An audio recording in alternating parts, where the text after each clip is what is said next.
Assalamualaikum warahmatullahi wabarakatuh. Kami dari kelompok 2 yang meranggotakan ada Titik Purwanti, Ini Nurfadilah, Tirana Nurmanar Aulia, Siti Horidatul Bahia, Kalista Salsabila, Rindang Sumilir, dan saya sendiri, Selokta Veronica. Di sini kelompok kami akan menjelaskan P3B atas dividen, bunga, royalti, dan capital gain, serta P3B atas penghasilan tenaga ahli. Selanjutnya P3B atas dividen, bunga, royalti, dan capital gain. Terbagi menjadi 3 subtopik. Yang pertama ada P3B atas dividen, yang kedua ada P3B atas bunga dan royalti, yang ketiga ada P3B atas capital gain. Selanjutnya ada P3B atas penghasilan tenaga ahli kebagi menjadi 2 sub. Yang pertama ada prinsip umum pemajakan atas penghasilan yang diperoleh atau diterima dari pekerjaan baru. Yang kedua ada time test independent personal service. Selanjutnya ada P3B atas dividen. Selanjutnya ada pengertian dividen. Dividen adalah pembagian laba kepada pemegang saham berdasarkan banyaknya saham yang dimiliki. Pembagian ini akan mengurangi laba ditahan dan kas yang tersedia sebagai perusahaan, tetapi keuntungan kepada para pemilik memang adalah tujuan utama suatu bisnis. Dividen pasal 4 ayat 1 Undang-Undang PPH nomor 7 tahun 1983 ST-DT Undang-Undang PPH nomor 36 tahun 2008 merupakan bagian laba yang diperoleh pemegang saham atau pemegang polis asuransi atau pembagian sisa hasil usaha koperasi yang diperoleh anggota koperasi.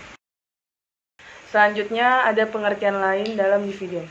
Pembagian laba baik secara langsung ataupun tidak langsung dengan nama dan dalam bentuk apapun. Pembayaran kembali karena likuidasi yang melebihi jumlah modal yang disetor.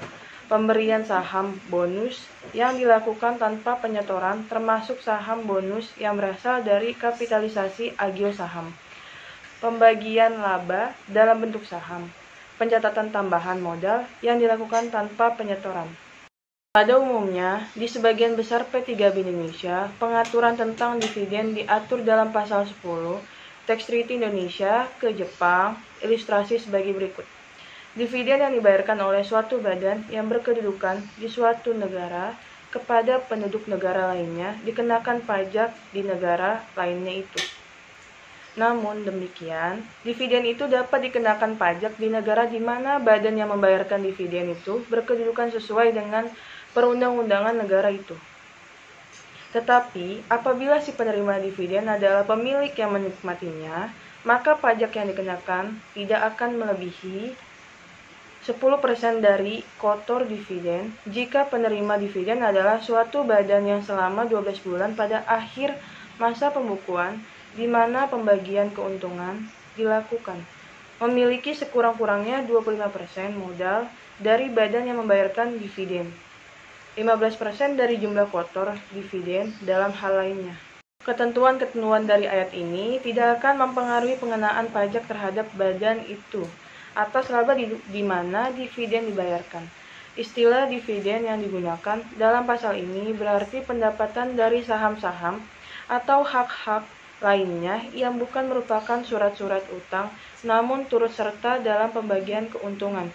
Demikian halnya pendapatan dari hak-hak perseroan lainnya yang dalam hal pengenaan pajaknya diberlakukan sama sebagai pendapatan dari saham menurut perundang-undangan pajak negara di mana badan yang melakukan pembayaran berkedudukan. Selanjutnya di sini ada perbedaan portofolio dan penyertaan langsung. Tax Treaty mengatur tentang tarif dividen antara portofolio dan penyertaan langsung. Investor yang memperoleh atau membeli saham melalui bursa efek, saham itu disebut saham portofolio. Sedangkan perusahaan yang memiliki modal langsung dengan cara investasi mendirikan perusahaan atau menambah mesin maupun peralatan produksi disebut penyertaan langsung atau direct investment. Nah, di sini ada P3B tarif PPH atas dividen. Nah, untuk teman-teman yang mempunyai buku pajak internasional, di sini ada di halaman 541. Nah, di sini juga ada beberapa negara yang udah dimasukkan, yaitu ada Algeria, Bangladesh, Kanada, dan lain sebagainya. Dan juga di sini ada 2 kolom, yaitu untuk dividen portofolio dan dividen penyertaan langsung. Nah, penjelasannya yaitu di kolom dividen portofolio, apabila sifat dividen tersebut adalah berasal dari investasi portofolio biasa. Jadi, sebagai contoh, dalam P3BRI Ukraina, pasal 10 ayat 2 huruf B, disebutkan bahwa dividen dapat dikenakan pajak di negara pihak pada persetujuan di mana perusahaan yang membayarkan dividen menjadi penduduknya dan bersesuaian dengan undang-undang domestiknya. Namun, dengan tarif 15% dari jumlah bruto dividen. Selanjutnya di kolom dividen penyertaan langsung. Pada kolom ini tertera pajak atas dividen yang berlaku untuk dividen yang berasal dari penyertaan langsung di luar portofolio.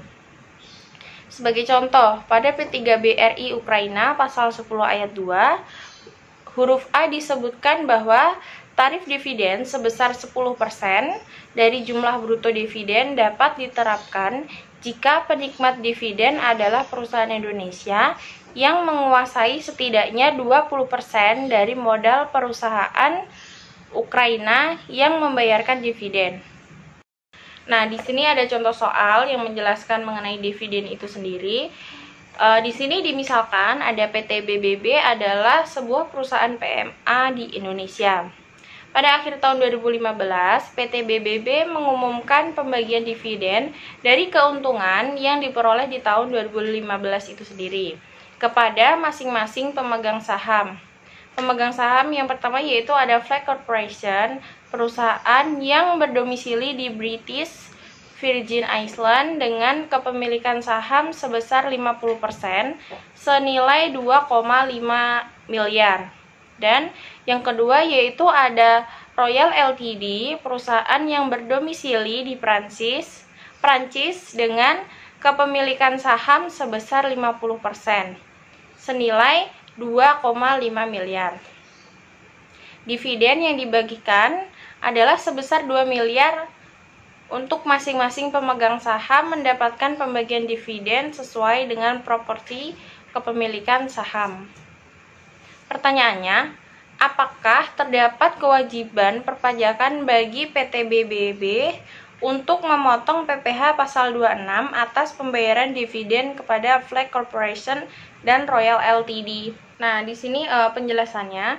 Di sini kan Flag Corporation adalah subjek pajak luar negeri yang berdomisili di British Virgin Islands atau BVI.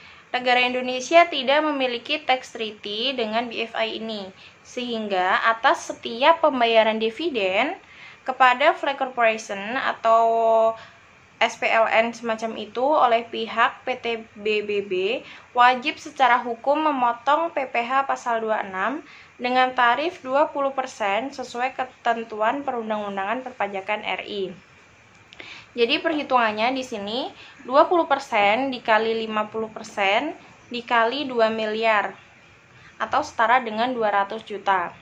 Selanjutnya untuk Royal Ltd, di sini juga subjek pajak luar negeri yang berdomisili di Prancis. Negara Indonesia memiliki tax treaty dengan Prancis,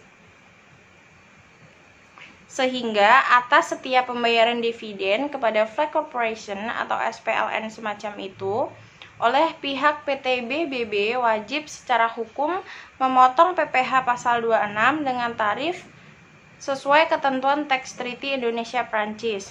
Nah, tarifnya untuk Tax Treaty Indonesia Prancis di sini yaitu 10%.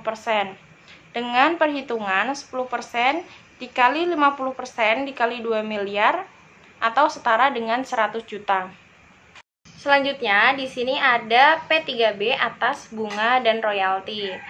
Pengertian P3B bunga yaitu dalam P3B Indonesia adalah penghasilan dari semua jenis tagihan piutang, baik yang dijamin dengan hipotek maupun tidak. dan baik yang mempunyai hak atas pembagian laba maupun tidak, dan khususnya penghasilan dari sekuritas yang diterbitkan oleh pemerintah dan penghasilan dari surat-surat obligasi atau surat-surat utang, termasuk premi dan hadiah yang melekat pada sekuritas, obligasi atau surat utang tersebut. Denda atas keterlambatan pembayaran tidak dianggap sebagai bunga. Selanjutnya, sebagian besar P3B Indonesia, yaitu ketentuan bunga, diatur dalam pasal 11. Sebagai ilustrasi tentang bunga dari teks treaty Indonesia dengan Cina, yang pertama ada bunga timbul di suatu negara yang dibayarkan kepada penduduk negara pihak lainnya dapat dikenakan pajak di negara pihak lainnya tersebut. Poin yang kedua, tarif pajak yang dikenakan suatu negara atas bunga yang diperoleh bersumber di negara tersebut dan dimiliki oleh pemberi pinjaman yang menikmati bunga merupakan penduduk negara yang tidak akan melebihi 10% dari jumlah bruto bunga. Poin yang ketiga, menyimpang dari ketentuan ayat kedua, bunga yang timbul di suatu negara termasuk bagian ketatanegaraan atau pemerintah daerahnya yang seluruh modalnya dimiliki oleh pemerintah negara yang dapat disetujui dari waktu ke waktu oleh pejabat yang berwenang. Selanjutnya, poin yang keempat, yaitu istilah bunga berarti penghasilan dari semua jenis tagihan hutang, baik yang dijamin dengan hipotek maupun tidak, dan baik yang mempunyai hak atas pembagian laba maupun tidak, dan penghasilan surat-surat berharga, dan penghasilan surat obligasi atau surat tagihan hutang. Dalam pasal ini, denda yang dikenakan atas keterlambatan pembayaran tidak dianggap sebagai bunga. Dan poin yang kelima, yaitu ketentuan dalam ayat 1 dan ayat 2 tidak akan berlaku apabila pemilik pinjaman hutang yang menikmati bunga tersebut. Dalam hal demikian, pasal 7 atau pasal 12 akan berlaku tergantung pada masalahnya. Poin yang keenam, yaitu bunga dianggap timbul di suatu negara apabila pihak yang membayar bunga tersebut adalah negara itu sendiri, pemerintahan daerahnya, atau penduduk negara tersebut. Poin yang ketujuh, apabila karena alasan adanya hubungan istimewa antara pembayar bunga dengan pemilik manfaat dari bunga tersebut, jumlah bunga yang dibayarkan dengan memperhatikan besar utang yang menghasilkan bunga tersebut melebihi jumlah yang seharusnya disepakati antara pembayar dengan pemilik. Dalam hal demikian, jumlah kelebihan pembayaran akan dikenakan pajak sesuai perundang-undangan di masing-masing negara. Sebagai contoh, tahun 2016, perusahaan YYLT di China memberikan pinjaman kepada PTSS yang terletak di Indonesia sebesar 5.000 US dollar dengan imbalan bunga 5.000 US dollar. Pertanyaannya, bagaimana pemajakan atau pemberian bunga tersebut? Jadi, sesuai pasal teks treaty antara Indonesia dengan Cina, maka atas pemberian bunga tersebut akan dikenakan pajak di Indonesia sesuai Undang-Undang PPh Indonesia dan sesuai teks treaty antara Indonesia dengan Cina yang besarnya tidak akan melebihi 10%. Selanjutnya kita masuk ke P3B royalty. Royalty dalam P3B Indonesia berarti pembayaran dalam bentuk apapun diterima sebagai hak untuk penggunaan atau hak untuk menggunakan. Sebagian besar P3B Indonesia, yaitu ketentuan royalti, diatur dalam pasal 12. Sebagai ilustrasi, berikut tentang teks treaty di Indonesia dengan Amerika Serikat. Poin yang pertama, royalti bersumber di salah satu negara dan dapat dikenakan pajak oleh kedua negara tersebut. Poin yang kedua, tarif pajak yang dikenakan sumber di negara pihak dan dimiliki oleh pihak yang menikmati royalti tersebut dengan tidak akan melebihi 15% dari jumlah bruto royalti yang dijelaskan dalam ayat 3 poin A dan 10% dari jumlah bruto royalti yang dijelaskan dalam ayat 3 poin B. Selanjutnya, ayat 3 poin A, royalti berarti segala bentuk pembayaran yang dibuat sehubungan dengan penggunaan atau hak untuk menggunakan. Royalti juga mencakup keuntungan yang diperoleh dari penjualan, pertukaran, atau bentuk lain. ayat 3 poin B, royalti juga mencakup pembayaran oleh penduduk salah satu negara pada perjanjian sehubungan dengan penggunaan atau hak untuk menggunakan.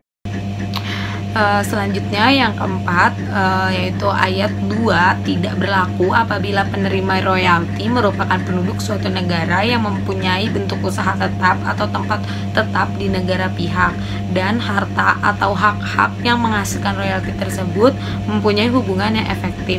Dalam hal demikian, ketentuan dalam pasal 8 tentang laba usaha atau pasal 5 tentang pekerjaan bebas akan berlaku.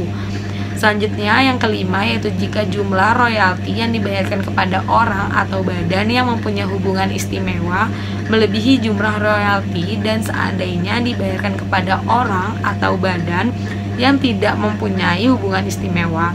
Ketentuan dari pasal ini akan berlaku hanya atas jumlah royalti seandainya tidak dipengaruhi oleh hubungan istimewa. Dalam hal demikian, jumlah kelebihan pembayaran tersebut dapat dikenakan pajak oleh masing-masing negara sesuai dengan perundang-undangannya. Di sini ada pasal 3 poin A. Pasal 3 poin A yaitu istilah royalti yang digunakan dalam pasal ini berarti segala bentuk pembayaran yang dibuat sehubungan dengan penggunaan atau hak untuk menggunakannya, seperti hak cipta atas karya sastra, kesenian atau karya ilmiah, termasuk yang digunakan untuk penyiaran radio atau televisi. Dan royalti juga mencakup keuntungan yang diperoleh dari penjualan pertukaran atau bentuk lain dari pengalihan harta yang tak berwujud, atau hak-hak tersebut sepanjang jumlah yang direalisasikan dari penjualan pertukaran atau pengalihan harta lainnya. Dan poin B di sini ada istilah royalti yang digunakan dalam pasal ini juga mencakup pembayaran-pembayaran oleh penduduk suatu negara pihak pada perjanjian sehubungan dengan penggunaan atau hak untuk menggunakan seperti perlengkapan industri, perdagangan, atau ilmu pengetahuan, namun tidak termasuk pada pesawat udara, peti kemas, dan kapal. Penghasilan dari tersebut dikecualikan dari pajak oleh negara pihak lainnya dan diatur berdasarkan pasal 9 yang mengatur tentang pelayaran dan penerbangan. Di sini ada pasal 4 ayat 2 yaitu tidak berlaku apabila penerima royalti yang merupakan penduduk salah satu negara pihak pada perjanjian mempunyai suatu BUT atau bentuk usaha tetap di negara pihak lainnya pada perjanjian, dan harta atau hak yang menghasilkan royalti tersebut mempunyai hubungan efektif dengan bentuk usaha tetap tersebut. Dalam hal demikian, ketentuan tersebut diatur dalam pasal 8 yaitu tentang laba usaha dan pasal 15 yaitu tentang pekerjaan bebas. Di sini ada pasal 5 yaitu jika jumlah royalti yang dibayarkan kepada orang atau badan yang mempunyai hubungan istimewa melebihi jumlah royalti yang dibayarkan kepada orang atau badan yang tidak mempunyai hubungan istimewa. Ketentuan-ketentuan dalam pasal ini akan berlaku hanya atas jumlah royalti yang tidak dipengaruhi oleh hubungan istimewa. Dalam hal demikian, jumlah kelebihan pembayaran tersebut dapat dikenakan pajak oleh masing-masing negara pihak pada perjanjian sesuai dengan perundang-undangannya, termasuk dalam ketentuan dalam perjanjian ini. Berikut tabel ringkasan P3B tarif PPh pasal 26 atas bunga dan royalti. Di sini ada kolom negara, bunga, royalti, dan terdapat dua perbedaan, yaitu kolom umum dan khusus. Tarif khusus untuk negara-negara tertentu. Pada kolom bunga, di sini ada P3B RI Perancis, yaitu pasal 2 ayat 3, tarif pajak atas bunga tidak akan melebihi 10% yang dibayarkan oleh bank atau lembaga keuangan. Di sini, pada kolom royalti, P3B Thailand yaitu terbagi menjadi dua. Tarif 10% dari jumlah bruto untuk hak cipta, artistik, atau karya ilmiah. Dan 15% dari jumlah bruto untuk hak paten, merek dagang, desain, model, dan lain-lain. Dan khusus Saudi Arabia, P3B hanya mencakup untuk jalur lalu lintas internasional saja. Berikut contoh soal. PKR Ltd adalah pemegang copyright dan produser pembuatan film yang berkedudukan di India. PT MNC menjalin kerjasama dengan PT PKR Ltd dan membayar royalti atas penggunaan copyright tersebut sebesar 5% dari penjualan bersih. PKR Ltd tidak memiliki BUT di Indonesia. Bila royalti atas penggunaan copyright tersebut didasari omset usaha di mana tahun 2016 tercatat omset usaha tersebut sebesar 20 miliar. Berapa pajak yang dikenakan atas royalti fee yang diterima oleh PKR Ltd tersebut? Jawabannya, sesuai Tax Treaty Indonesia dengan India, atas pembayaran royalti fee kepada PKR Ltd tersebut dapat dikenakan PPh pasal 26, yaitu dengan tarif 15%, yakni perhitungannya 15% dikali 5% dikali 20 miliar, dengan jawaban yaitu 150 juta rupiah. Pembahasan selanjutnya adalah P3B atas capital gain. Pengertian capital gain adalah keuntungan yang diperoleh dari hasil penjualan aset seperti saham, obligasi, dan properti. Keuntungan ini didapat karena adanya perbedaan antara harga jual dan harga beli. Dalam Tax Treaty, pemajakan atas capital gain dibagi menjadi beberapa item, yaitu 1. Capital gain atas harta tak gerak, 2. Capital gain atas BUT, 3. Capital gain terkait dengan pelayaran dan penerbangan internasional, 4. Kepemilikan saham lebih dari 50%, 5. Capital gain lainnya. Pasal 13, model OECD, model UN, dan model Indonesia tentang pemajakan atas capital gain mengatur alokasi hak pemajakan antara dua negara atas keuntungan dari pengalihan harta. Selanjutnya, terdapat pasal 13 model United Nations. Saya akan menjelaskan secara singkat dari bunyi ayat-ayatnya. Pada ayat 1, keuntungan pengalihan harta tak gerak yang berada di negara lain dapat dikenakan pajak di negara lain. Pada ayat 2, keuntungan pengalihan harta dari aktivitas BUT dapat dikenakan pajak di mana harta atau BUT berada. Pada ayat 3, keuntungan pengalihan harta dari pelayaran dan penerbangan internasional dapat dipajaki di tempat manajemen efektif berada.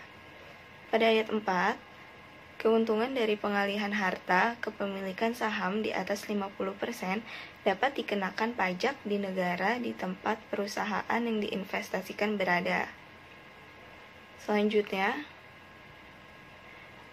di sini dapat dilihat UN model memiliki ketentuan khusus yang mengatur alokasi hak pemajakan atas keuntungan dari pengalihan saham perusahaan yang mencerminkan kepemilikan substansial dalam jangka waktu tertentu di suatu perusahaan. Pada ayat 5, keuntungan dari pengalihan kepemilikan saham selain yang disebutkan pada ayat 4 sejumlah sekian persen dikenakan pajak di mana perusahaan yang diinvestasikan tersebut berada. Ayat 6, keuntungan dari harta lainnya yang dimiliki penduduk suatu negara hanya dapat dikenakan pajak di negara tersebut. Jika penghasilannya berasal dari negara lain, maka negara tersebut dapat mengenakan pajak. Selanjutnya adalah pasal 13 model OECD. Saya akan menjelaskan secara singkat untuk ayat 1 dan ayat 2. Untuk ayat 1, keuntungan pengalihan harta tak gerak yang berada di negara lain dapat dikenakan pajak di negara lain. Ayat 2-nya, keuntungan pengalihan harta gerak dalam BUT dapat dikenakan pajak di mana harta atau BUT tersebut berada atau terletak. Selanjutnya merupakan pasal 13 model Indonesia. Saya akan menjelaskan secara singkat untuk ayat 3 dan ayat 4. Untuk ayat 3, keuntungan pengalihan harta dari pelayaran dan penerbangan internasional atas kapal dan pesawat udara dapat dipajaki di tempat manajemen efektif berada. Untuk ayat 4, keuntungan dari harta lainnya yang dimiliki penduduk suatu negara hanya dikenakan pajak di negara tersebut selain lotre dan hadiah. Selanjutnya merupakan Tax Treaty pasal 13 antara Indonesia dengan Malaysia. Untuk ayat 1, keuntungan pengalihan harta tak gerak yang berada di negara sumber dapat dikenakan pajak di negara sumber. Ayat 2, keuntungan dari pengalihan harta bergerak suatu BUT di negara sumber dikenakan pajak di negara sumber di mana harta berada atau terletak. Lalu, keuntungan pengalihan harta dari pelayaran dan penerbangan internasional dapat dipajaki di tempat manajemen efektif berada atau di mana kedudukan operator yang mengoperasikannya berada. Selanjutnya, ayat 3, keuntungan dari pengalihan harta kepemilikan saham di atas 50% dapat dikenakan pajak di mana negara di tempat perusahaan yang diinvestasikan berada. Untuk ayat 4, keuntungan atas penjualan harta lainnya yang dimiliki penduduk suatu negara hanya dapat dikenakan pajak di negara tersebut. Untuk contoh kasusnya, misalkan Budi adalah penduduk negara Malaysia yang memiliki apartemen di Jakarta. Nah, pada bulan Januari tahun 2018, ia menjual apartemen tersebut seharga 2 miliar. Karena apartemen tersebut berada di Indonesia, maka keuntungan yang diperoleh dari hasil pemindahantanganan harta tersebut, hak pemajakannya berada di negara di mana apartemen terletak, yakni di negara Indonesia. Jadi, atas pengalihan apartemen tersebut sesuai pasal 4 ayat 2 Undang-Undang PPH akan dikenakan PPH final sebesar 5% dikali 2 miliar sama dengan 100 juta.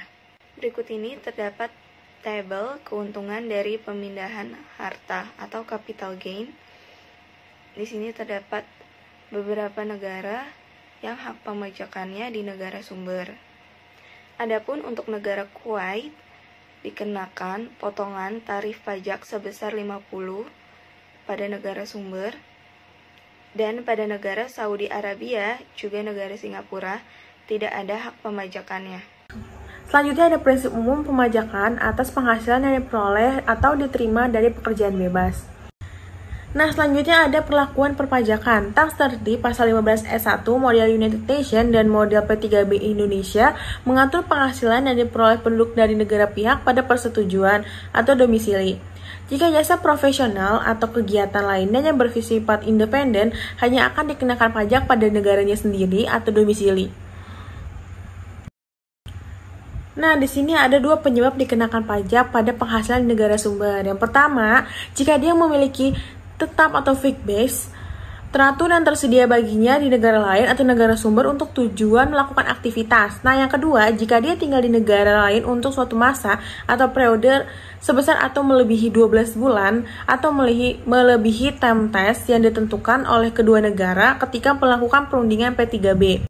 Nah, di sini ada prinsip-prinsip umum pemajakan atas penghasilan dari tenaga ahli sebagai berikut. Yang pertama, penghasilan gaji, upah, dan imbalan jasa lain yang serupa atau penghasilan yang diperoleh penduduk suatu negara pihak pada persetujuan atau negara domisili sehubungan dengan pemberian jasa profesional atau pekerjaan bebas yang hanya dikenakan pajak tersebut kecuali jika pekerjaan itu dilakukan di negara pihak pada persetujuan lainnya.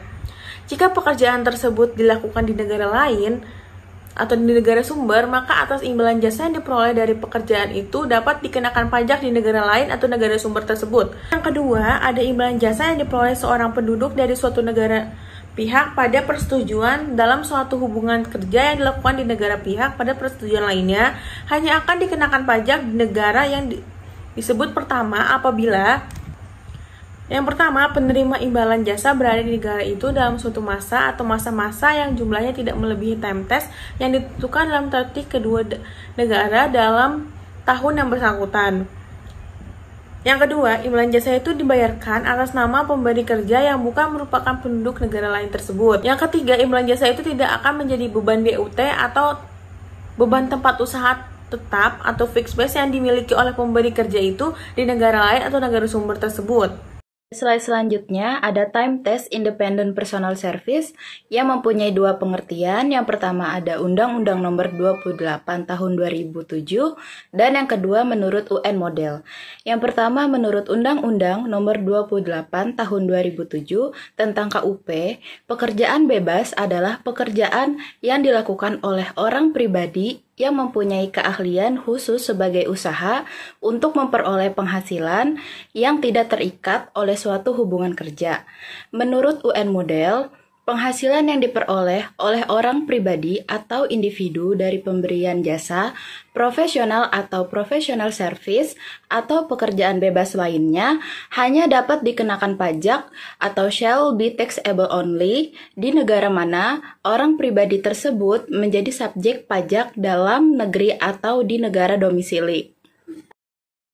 Pada umumnya, di sebagian besar P3B Indonesia, ketentuan Independent Personal Service diatur dalam pasal 14. Sebagai ilustrasi berikut, ketentuan tentang Independent Personal Service dari Tax Treaty Indonesia dengan Hong Kong. Selanjutnya ada pekerjaan bebas. Penghasilan yang diperoleh penduduk pihak pada persetujuan berkenaan dengan jasa profesi atau kegiatan bebas lainnya dengan karakteristik yang serupa hanya dikenakan pajak pihak pada persetujuan tersebut, kecuali dalam kondisi-kondisi berikut ini. Bila mana penghasilan tersebut juga dapat dikenakan pajak pihak lainnya pada persetujuan. A. Jika ia memiliki tempat tetap yang tersedia baginya di pihak lainnya pada persetujuan untuk tujuan menjalankan kegiatannya. Dalam hal tersebut, hanya penghasilan yang terkait dengan tempat tetap tersebut yang dapat dikenakan pajak di pihak lainnya pada persetujuan, atau jika ia tinggal di pihak lainnya pada persetujuan untuk periode atau periode-periode yang keseluruhannya mencapai atau melebihi dari 183 hari dalam periode 12 bulan atau 1 tahun yang dimulai atau berakhir di periode pajak yang terkait. Dalam hal tersebut, hanya sejumlah penghasilan yang diperoleh dari kegiatan yang dijalankannya di pihak lainnya pada persetujuan yang dapat dikenakan pajak di pihak lainnya pada persetujuan. Menurut UN Model Pasal 14 Ayat 2, penghasilan dari pemberian jasa profesional terutama meliputi kegiatan-kegiatan bebas di bidang ilmu pengetahuan, kesusastraan, kesenian, kependidikan, atau pengajaran, serta pekerjaan-pekerjaan bebas yang dilakukan oleh para dokter, dokter gigi, pengacara, insinyur, arsitek, dan akuntan. Sebelum kita masuk ke bagian time test, pekerjaan bebas atau jasa profesional, pengertian time test itu adalah lama keberadaannya di Indonesia. Bisa dilihat dari lama tinggalnya dalam Undang-Undang PPH Time Test digunakan untuk mengatur apakah wajib pajak luar negeri adalah sebagai subjek pajak luar negeri ataukah sudah harus menjadi subjek pajak dalam negeri. Ditentukan dari lama keberadaan atau niat tinggal di Indonesia. Berikut penjelasan tabel time test pekerjaan bebas atau jasa profesional. Terdapat 2 kolom. Pada kolom pertama menjelaskan tentang persetujuan perpajakan dengan negara, dan kolom yang kedua yaitu time test keberadaan di negara sumber. Baik, dari sekian banyaknya negara yang melakukan persetujuan, kita ambil contoh pada negara Bangladesh. Dengan time test yaitu 183 hari per 12 bulan atau 1 tahun, negara Bangladesh tersebut sesuai dengan peraturan yang sudah dibuat, tidak melebihi batas time test dan tidak kurang dari time test tersebut, tetapi tetap dikenakan pajak. Untuk negara Saudi Arabia, tidak dikenakan P3B hanya mencakup lalu lintas internasional saja. Dan jika negara sumber yang mempunyai tempat usaha tetap atau BUT, akan dikenakan pajak sebagai contoh negara Uni Arab Emirates. Berikut penjelasan pekerjaan bebas. Kolom time test untuk P3B Republik Indonesia dengan Uni Arab Emirates. Pada kolom time test tertulis tempat tetap. Maksudnya adalah sesuai dengan isi pasal 14 P3B tersebut, di mana jika seseorang penduduk Uni Arab Emirates memperoleh dari kegiatan bebasnya di Indonesia, maka ia dapat dikenakan pajak atas kegiatannya tersebut di Indonesia. Sesuai dengan undang-undang domestik, sepanjang orang tersebut memiliki tempat tetap di Indonesia yang secara teratur ditempatinya selama melakukan kegiatan bebas tersebut. Demikian presentasi kali ini, kurang lebihnya mohon maaf. Wassalamualaikum warahmatullahi wabarakatuh. Dadah.